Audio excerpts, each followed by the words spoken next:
হত্যা করছে। আমি বলছি বাবা তোমরা গুণ করো না, তোমরা বেরো না, বিচার আছে দেশে। আমার স্বামী যদি কিছু অন্যায় করে থাকে তাহলে তোমার বিচার করব। ওরা মানে নাই, আমার সামনে রাম দাও তো খুব মারছে আমার স্বামী। আমি বেরোতে গেছিলাম, আমাকে দিছে বাড়ি দিছে। আল্লাহ, আমার স্বামী বিচার চাই, আমার এই শিশু সন্তান করার জন্য বিচার চাই। আমার স্বামীর যে আশা ছিল আমার সন্তানকে ডাক্তার বানাবো, আমার সন্তান ব্রেনি হল স্কুলে ফার্স্ট, আমার সন্তান খালি প্রাইজ নিয়ে আসে। হ্যাঁ, খালি প্রাইজ নিয়ে আসে স্কুল থেকে প্রাইজ নিয়ে আসে। আচ্ছা, আমার স্বামী মৃত্যু শেষ হয়ে গেল, আমার সন্তান দুটো কে দেখবে, কে ভার নিবে, কে দায় নিবে? ওর বাবা ইংলিশ টিচার ছিল, আধা ঘন্টায় কভার করে দিছে আমার সন্তানের পড়া। আমার কিচ্ছু বুঝে না, ওর বাবা মরছে কিচ্ছু জানতাছে না। আমি আপনাদের কাছে বিচার চাই, পার্টি চাই, অনুরোধ। আমি আব্দুল আল মামুন, হত্যাকাণ্ডের শিকার শরীফুল ইসলাম ও লিটন মিয়ার সহোদর ভাই।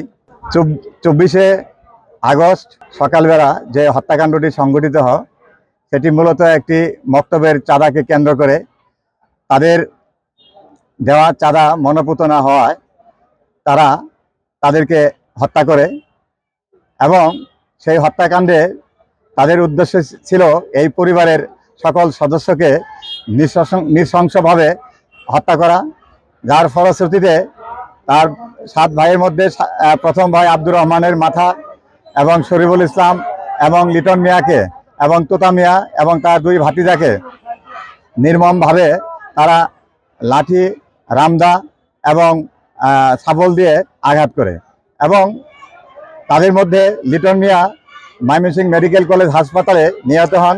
শরীফুল এবং আব্দুর রহমানকে ঢাকা মেডিকেল কলেজে প্রেরণ করা হয় ময়মনসিংহ মেডিকেল কলেজ থেকে এবং দীর্ঘ 17 দিন মৃত্যুর সঙ্গে পাঞ্জা লড়ে শরীফুল ইসলাম